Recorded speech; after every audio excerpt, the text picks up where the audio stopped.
Bom dia, meu nome é Lucas, eu sou endocrinologista. Hoje eu vou apresentar a minha qualificação da tese de mestrado, que seria uma revisão sistemática da literatura sobre o uso dos inibidores da dipeptidilpeptidase 4 no tratamento da esteatohepatite não alcoólica. Bom, inicialmente eu vou passar alguns conceitos básicos para que vocês possam entender um pouco sobre a patologia aqui que a gente vai estudar. Inicialmente, a esteatose é sempre deposição excessiva de lipídios de gordura no hepatócito, que é a célula funcional do fígado. Conforme esses lípidos vão se depositando, eles vão gerar inflamação, gerando um quadro então, de esteatohepatite. E a gente só pode classificar como esteatohepatite não alcoólica a partir do momento que a gente descarta outras doenças, como a própria doença hepática alcoólica, hepatites virais, doenças autoimunes ou doenças de depósito, entre outras causas. Hoje a gente sabe muito bem que a esteatohepatite tem grande relação da sua fisiopatologia com a obesidade e com a resistência insulínica. Conforme vai se desenvolvendo esse quadro metabólico, a gente começa a fazer um quadro de lipólise, de quebra do tecido adiposo. E os ácidos graxos são então derivados dessa quebra do tecido adiposo, tanto subcutâneo quanto tecido adiposo visceral, intraabdominal, vão passar então a se depositar em tecidos ectópicos, como o músculo cardíaco, o músculo esquelético e o próprio fígado. Em relação à gordura que está lá no fígado esteatótico, a maior parte vem justamente dessa lipólise do tecido adiposo e o restante vai vir de síntese do próprio hepatócito. A esteatohepatite não alcoólica é uma doença extremamente frequente. A prevalência global aí varia em torno de 9% até quase 50%, dependendo da região. Na América Latina a gente tem uma prevalência estimada em torno de 30%, no Brasil um pouco maior do que a média da América do Sul, chegando a 35%. Tá? Os dados brasileiros são um pouco mais escassos, tem poucos estudos, na verdade não tem estudo multicêntrico do Brasil, são alguns poucos centros que fizeram análises locais. E aí a gente tem um padrão de evolução da doença em relação às complicações que pode acontecer no quadro de esteatose.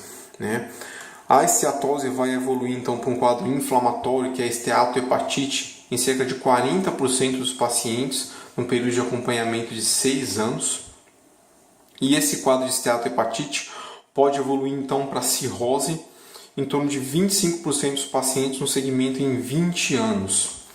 Em compensação, a complicação mais temida então seria a evolução da cirrose para o hepatocarcinoma, que acontece em quase 13% no segmento em 3 anos. Hoje a esteatohepatite é a terceira causa de hepatocarcinoma, mas existe previsão de nos próximos anos se tornar a causa mais comum, porque existe um crescimento anual aí do hepatocarcinoma relacionado à esteatohepatite em torno de 9%. Um outro aspecto então que a gente vai ter que atentar em relação ao prognóstico do paciente portador de esteatohepatite é a mortalidade.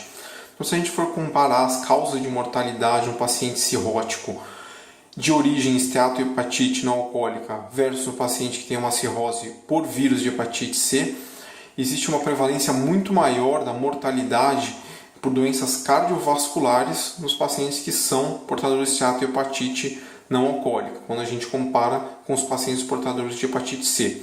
Isso é condizente se a gente pensar com a fisiopatologia da doença de esteatohepatite não alcoólica. É um quadro metabólico importante, portanto, um risco cardiovascular muito alto. Bom, inicialmente para a gente fazer o diagnóstico da esteatose hepática, geralmente o diagnóstico é acidental. Não existe nenhum guideline indicando a triagem e investigação ativa da esteatose. Então, geralmente é um achado acidental de exames de imagem, como ultrassom, tomografia, ressonância magnética, que tenha sido feito por outro motivo. E aí, posteriormente, a gente vai fazer a avaliação clínica desse paciente que teve o achado da esteatose. Então, a gente vai avaliar a função hepática, bem como os marcadores de lesão do hepatócito. Então, as transaminases, as enzimas canaliculares, coagulograma, albumina.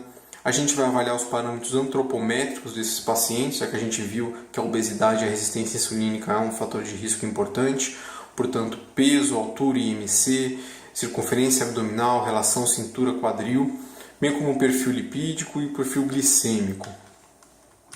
Feita essa avaliação clínica desse paciente, a gente vai estadiar essa esteatose dele e avaliar então a indicação de biópsia. Para a gente estadiar esse paciente, a gente tem alguns scores clínicos. A gente tem esse score de atividade da esteatose hepática não alcoólica. Esse é um score clínico de parâmetros simples, baseado basicamente na presença de diabetes, idade, albumina, aumento de transaminases e o IMC. Isso jogado no algoritmo e dá um resultado numérico para a gente. Quando esse resultado está abaixo de menos 1,455, existe uma sensibilidade de 90% para que a gente exclua a presença de fibrose avançada. Em compensação, um score acima de 0,676 tem uma especificidade de 97% quanto à presença de uma fibrose avançada. Um outro parâmetro laboratorial que a gente tem é esse painel ELF, que é o Enhanced Liver Fibrosis. Esse é um painel laboratorial, então, com a medida de 3 enzimas da matriz hepatocítica, que seriam a medida do inibidor tecidual de metaloproteinase, do próprio peptídeo de colágeno e do ácido hialurônico. Também é jogado num algoritmo que vai dar um resultado numérico. Esses números que estão na apresentação são os cutoffs. Quando a gente tem um resultado acima de 11,3, a gente tem também uma especificidade acima de 90% quanto à presença de uma fibrose e ou cirrose. Tá? E um outro método seria a elastografia. Esse é um método adjuvante à ultrassonografia de abdômen simples, que serve basicamente para medir a rigidez do tecido hepático. Quanto mais rígido, maior a chance de presença de fibrose avançada. Então, esses são só alguns exemplos de imagens que a gente pode usar no diagnóstico. Essa é uma tomografia. Geralmente, o diagnóstico de esteatose pela tomografia se faz comparando a densidade do fígado com a densidade do baço. A gente vai ver um aumento da densidade do fígado. Esse é um diagnóstico, então, por ressonância, onde na sequência fora de fase, se a gente for comparar as intensidades de sinal na ressonância do fígado, aqui na sequência T1 e aqui na sequência fora de fase, a gente vai ter uma queda do sinal. Esse é diagnóstico também de presença de gordura no hepatócito. E esse é um ultrassom que vai mostrar um aumento da ecogenicidade do parênquima hepático. Então, lembrando que os métodos de imagem não vão mostrar para a gente a presença de cirrose muito bem, a presença de fibrose no estágio inicial, nem a presença de inflamação. E de acordo com os resultados, então, com a nossa avaliação clínico-laboratorial, a gente pode indicar a realização da biópsia hepática. A realização da biópsia hepática, então, vai mostrar para a gente, além de um possível diagnóstico diferencial, estadiar o grau de atividade inflamatória nesse hepatócito e o grau de fibrose. Então, nós temos aqui duas escalas separadas. Essa aqui de cima é em relação ao grau de atividade inflamatória, vai se medir a presença de esteatose, a presença de inflamação lobular e a presença de balonamento hepatocítico. Esse score, então, acima de 5 até 8, presença de inflamação grave no fígado. E aqui a gente tem o score, então, de fibrose nesse fígado, onde uma fibrose 4 dá para a gente diagnóstico de cirrose. Feito então o diagnóstico e estadiado, a gente pode decidir o melhor tratamento para esse paciente. Aqueles que têm uma esteatose simples, a gente só indica a mudança de estilo de vida, atividade física, melhora do padrão dietético, perda de peso de pelo menos 10%. Aqueles que têm algum grau de inflamação ou de fibrose, que não esteja em cirrose, não tenha um F4, além da mudança do estilo de vida, a gente vai indicar o tratamento farmacológico que a gente vai discutir adiante. E aqueles que têm uma esteatohepatite em estágio terminal, ou seja, a presença de cirrose, fibrose grau 4 na biópsia hepática, além da mudança do estilo de vida e do tratamento farmacológico, a gente pode pensar em transplante hepático, que estão evoluindo já com insuficiência hepática.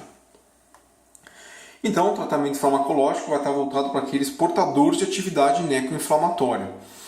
Interessante a gente perceber que, apesar de ser uma doença extremamente frequente e com complicações graves, não tem nenhuma droga aprovada para o tratamento da esteatohepatite, nenhum tratamento específico.